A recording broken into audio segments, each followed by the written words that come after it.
저는 창세기 44장 말씀을 중심으로 한몸 공동체라는 제목으로 함께 은혜를 나누고자 합니다.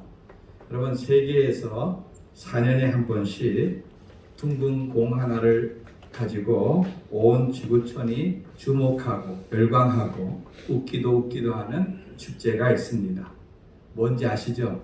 지금 카타르에서 열리고 있는 월드컵이라고 하는 축구 대회입니다.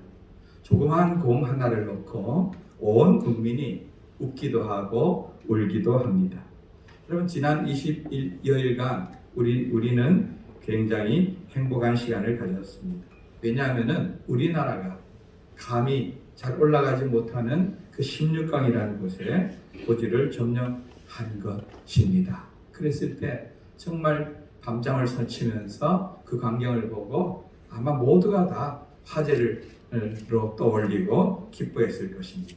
근데 우리나라가 대단한 축구 선수가 있는 나라는 아닙니다. 그죠? 몇몇 손흥민, 김민재, 이승우 이런 선수만 그래도 국제적으로 활동하지 나머지는 다 국내에서 대부분 뛰고 있는 선수들입니다. 그런데 이렇게 세계 16강에 올라갈 수 있었던 것은 개개인이 뛰어나서기보다는 조직력이라고 그러죠.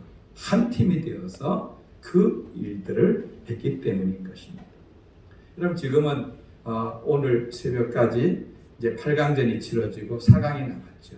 그런데 우리는 월드컵 우리나라 16강 올라갈 때만큼 그렇게 잘 보지 않고 관심사가 흥미가 떨어집니다. 여러분, 프랑스가 우승하든지 모로코가 우승하든지 그게 우리하고 무슨 상관이 있습니까? 우리는 그런 것에 관심이 없습니다. 왜 그렇습니까? 그 나라가 우리나라가 아니기 때문입니다. 만약 우리나라가 지금 4강에 올라갔다 이러면은 지금 난리가 나는 거죠. 그죠? 2002년보다도 아마 더 난리 날 겁니다. 여러분, 왜 우리가 밤잠을 설치면서 대한민국을 응원하고 이기면 기뻐하고 지면 슬퍼하고 하겠습니까? 바로 우리나라를 대표하는 선수들이고 그 사람들이 우리 팀이기 때문에 그러한 것입니다. 축구라는 것은 단지 도구일 뿐이고 그것을 통해서 우리는 하나 되는 대한민국을 느끼는 것입니다. 2002년 월드컵은 아마 그 시대를 살아온 사람들에게는 정말 잊지 못할 추억입니다. 축구라는 것이 이게 사실 여성분들은 그렇게 익숙지 않고 관심이 없는 분야입니다. 그러나 그때는요, 전부 아줌마도 할머니도 전부 빨간 옷을 입고 전국 각 방방 곳곳에 다 모여서 정말 대한민국을 정말 목이 터져라고 외치고 온 국토를 빨갛게 물들였던 우리가 그날의 추억은 또 그리고 대한민국 전체를 하나로 묶었던 그런 시간인 것을 알 수가 있습니다. 여러분, 이렇게 하나 된다는 것은 정말로 아름다운 일입니다. 그런데요, 가족이라 해도 남남이 되어지고 가족이라 해도 따로 놀고 이러면은 그것은 남남과 다름이 없는 것을 알 수가 있습니다. 오늘 우리가 읽은 지금 이 말씀에 나오는 야곱의 12아들은 나중에 이들이 이스라엘 12지파가 되어집니다. 그런데 여러분, 야곱이 자녀를 낳았을 때 이들은 처음에는 한 지붕 4가족이었습니다. 4가족. 왜냐하면 아버지는 야곱 하나인데 어머니가 4명입니다. 이 더구나 그 가운데서 12명의 자녀가 내 어머니에게서 났으니까 여러분, 이게 같은 아버지 아들이라 할지라도 어머니가 다르니까 형제들 간에 갈등과 알력이 있지 않겠습니까? 거기다 더구나 아버지는 한 여자만 죽어라 하고 사랑하고 또 그 여자에게서 난 아들에게만 좋은 옷 입히고 좋은 것 먹이고 이러니까 집안 분위기가 어떻게 되겠습니까? 정말 한쪽으로 이렇게 기울어져 버리지 않았습니까? 그러니까 다른 사람들은 상대적으로 열등감, 박탈감 이런 것들이 그들의 마음에 아버지에 대한 미움, 또 그 동생에 대한 미움, 또 그런 것들로 가득 차게 되는 것이 아니겠습니까? 야곱의 가정이 그러했습니다. 형들은 볼 때 그런 아버지가 믿고 그 아버지가 미운 만큼 아버지 사랑을 독차지하는 동생도 미운 것입니다. 그래서 결국 아버지는 이 형들만 들에 10명을 내보냅니다. 막내 2명은 집에 두고 그들은 좋은 옷 입히고 좋은 것 먹입니다. 어느 날 아버지가 그들의 안부가 궁금해서 11번째 아들인 요셉을 불러서 보냅니다. 요셉아, 형들이 들에 가서 양을 먹이고 있는데 그가 어떻게 지내는지 잘 지내는지 한번 알아보고 오너라. 요셉도 집에 있다가 모처럼 그 먼 길을 아버지 자유롭게 가니 얼마나 신났습니까? 그런데 가자마자 그 형들은 그 동생을 잡아 옷을 벗기고 그를 죽이려고 하다가 결국은 애굽에 노예로 팔아버립니다. 여러분, 자기 동생입니다. 그런데 그 가족이 얼마나 서로 미워하고 서로 싫어하고 했으면은 그 동생을 노예로 팔아버렸어요.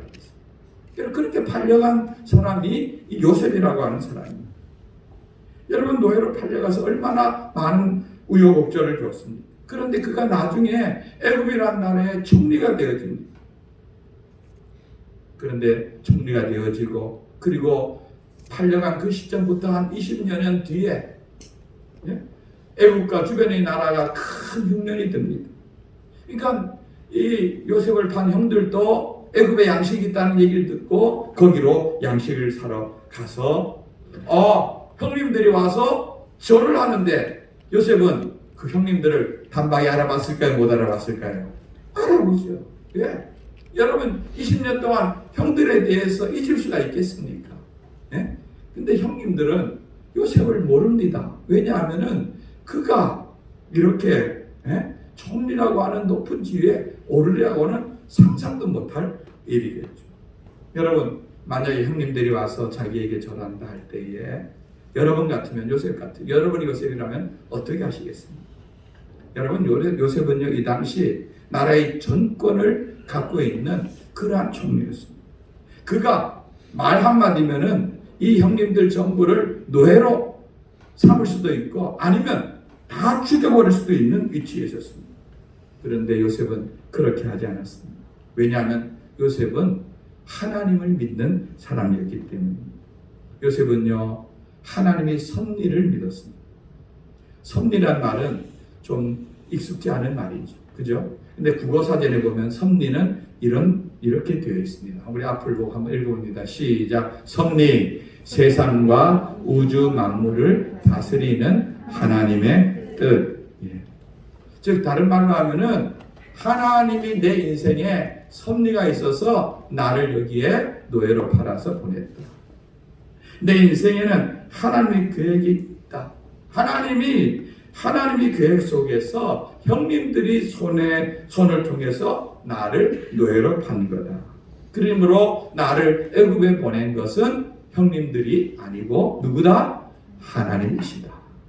여러분, 이러한 인생에 대한 하나님의 섭리에 대한 이해가 있으니까 형님들을 이해할 수가 있는 거죠. 여러분, 그렇다고 해서 형님들이 동생을 이렇게 돈을 받고 판 잘못된 행위를 그것 자체가 잘한 일은 아닌 것입니다. 그래서 요셉은 지금 형님들이 어떤지 하는 것을 테스트하는 과정에 있는 것입니다. 과연 형님들이 지난날 자기를 팔고 잘못한 것을 회개하고 새로운 사람이 되었는지 아니면 옛날 그대로인지 하는 것을 테스트하는 것입니다. 그래서 처음에 양식을 사러 온 형님들 가운데서 한 명을 붙잡아서 감옥에 가둡니다. 그리고 이렇게 말합니다.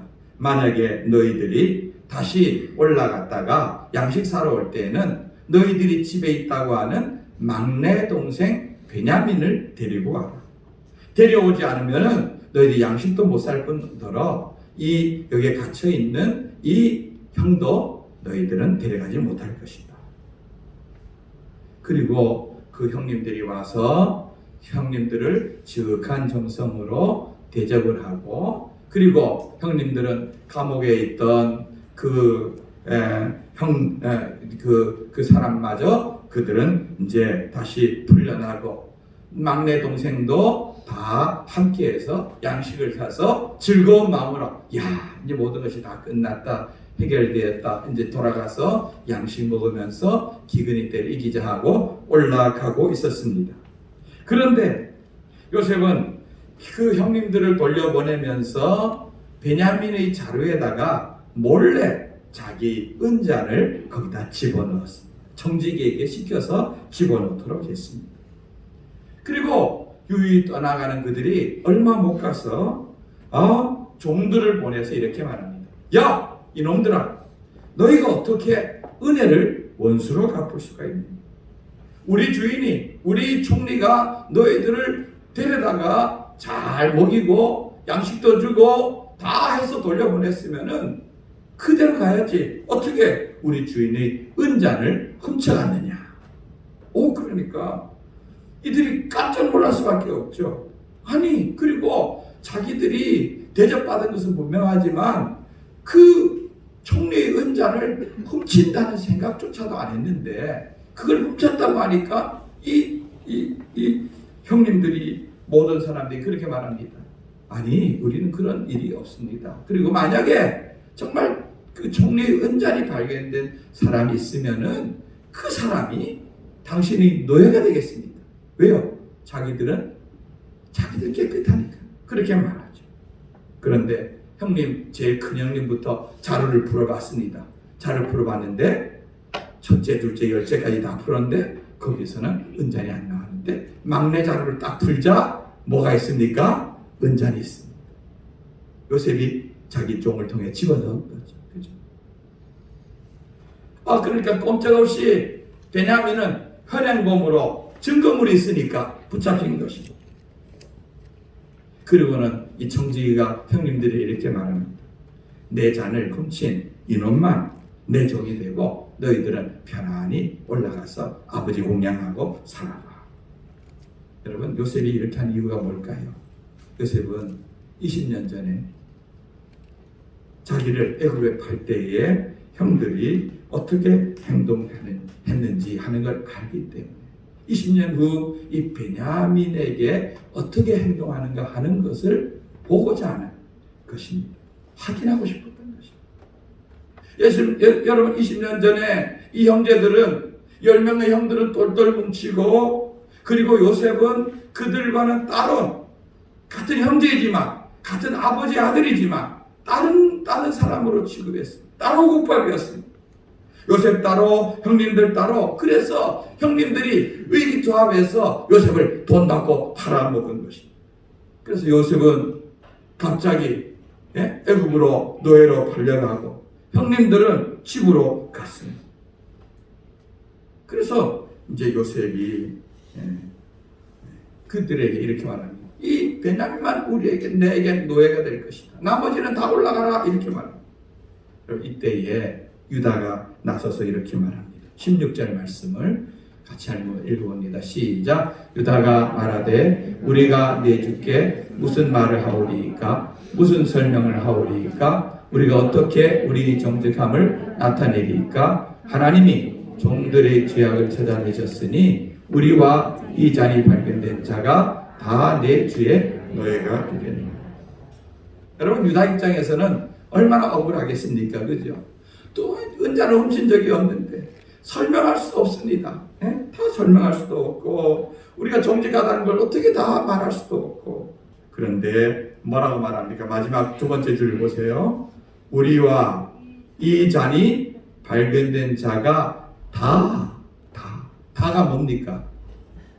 이 베냐민만, 이 잔을 훔친 베냐민만 주인의 노예가 되겠습니다. 이게 아니라 우리와 베냐민을 뭐라고 했습니까? 다 노예가 되겠습니다. 하나의 묶음으로 묶은 것입니다. 우리는 따로가 아닙니다. 우리는 한 운명 공동체입니다. 베냐민만 노예가 되는 것이 아니라 우리도 노예가 되겠습니다.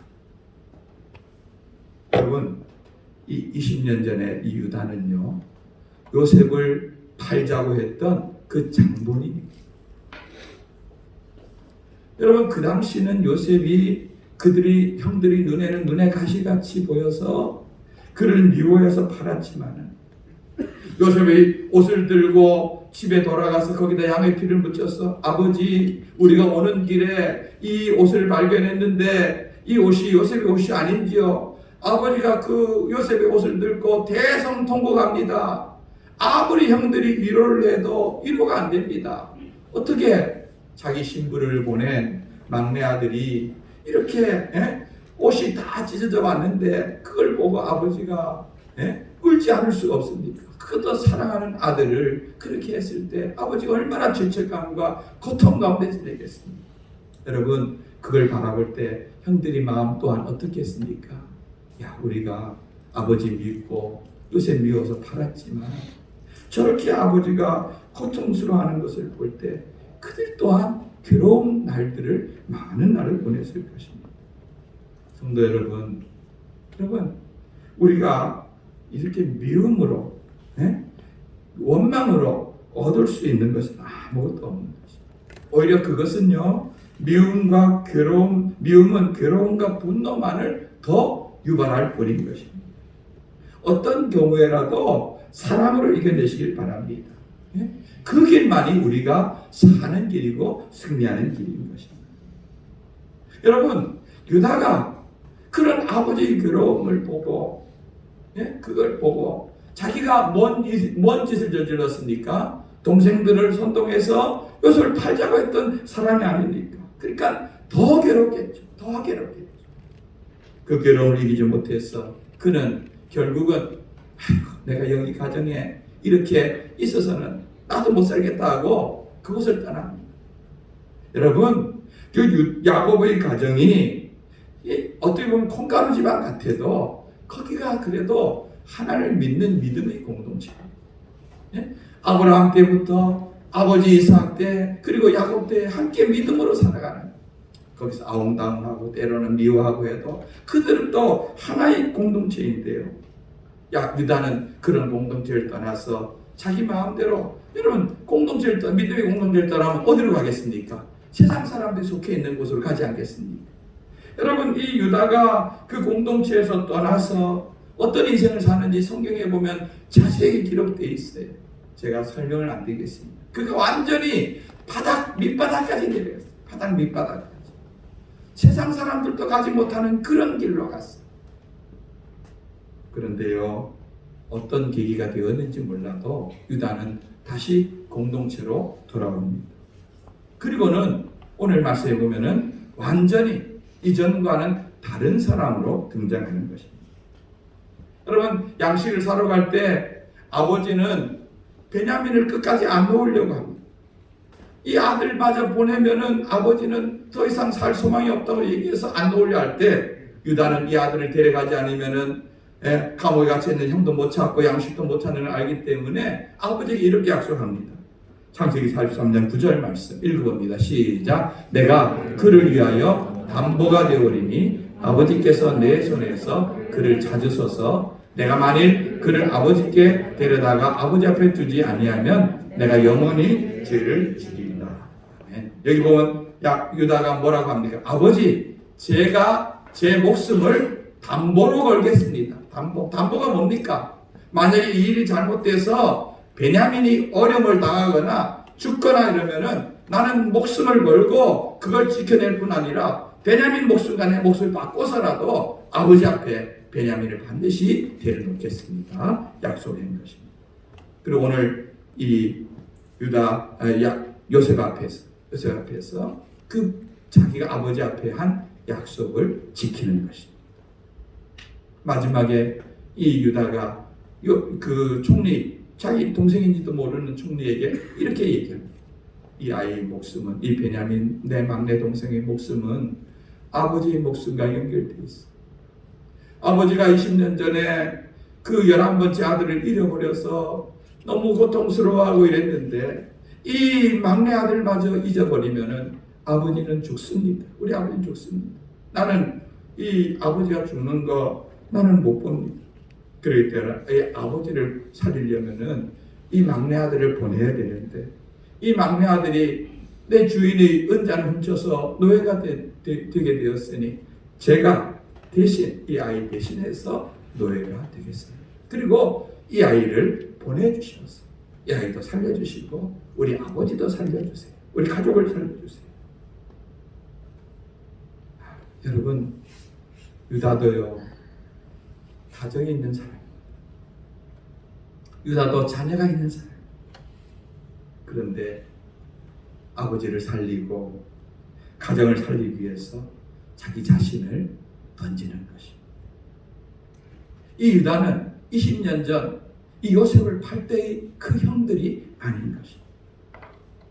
유다는 이제 가족이 저 형들이 내 막내 동생을 미워하지 않는 온 가족이 하나 되었구나 하는 것을 확인하고는 요셉은 큰 울음이 터졌습니다.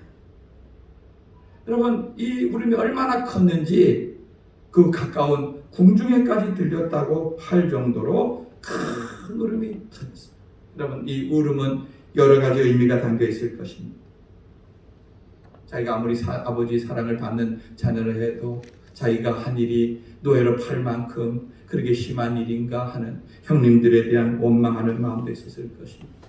노예로 겪었던 그 모진 세월 속에서 당했던 서글픔에 대한 그런 슬픔도 있을 것입니다. 감옥에까지 가야 됐던 억울함의 마음도 있었을 것입니다. 그런 지난 20년의 그 아픔과 고통이 이 울음 속에서 팍 터져서 거기서 나왔을 것입니다. 그뿐 아니라 비로소 이제는 하나된 가족 공동체를 확인하는 기쁨의 눈물도 그의 눈물 속에는 함께 있었을 것입니다.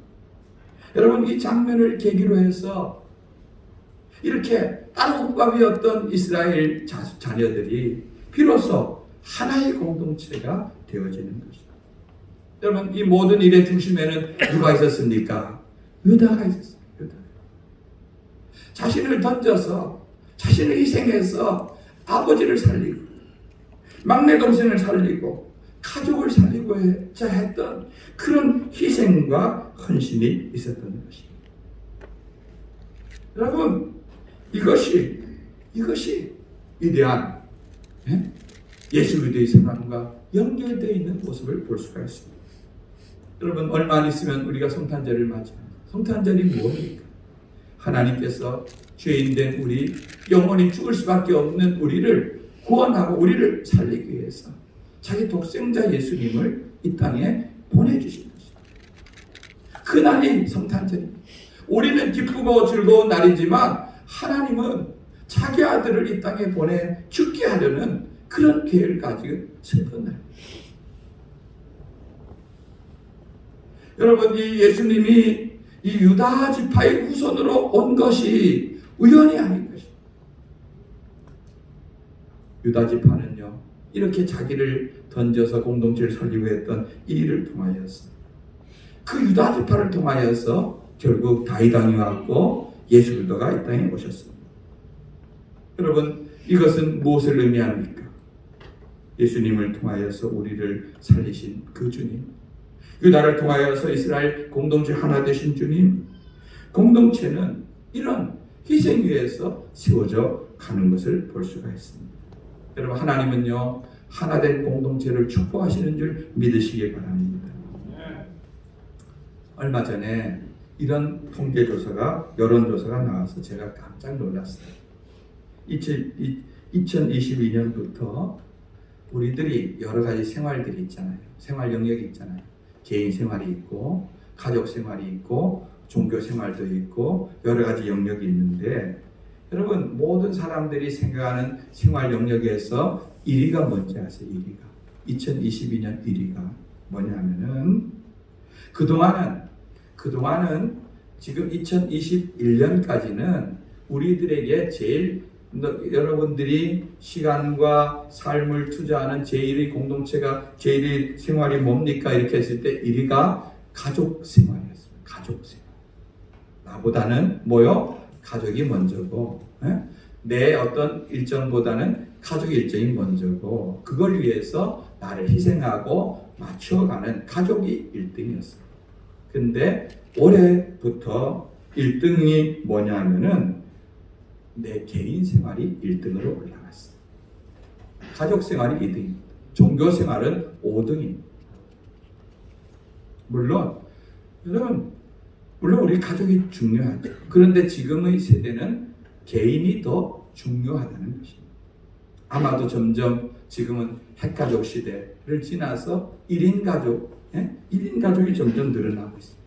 개인주의도 늘어나고 있습니다. 혼술, 혼밥이란 단어도 우리에게 제법 익숙한 단어가 되었습니다. 이렇게 하다 보니까 삶의 우선순위도 바뀌어졌습니다.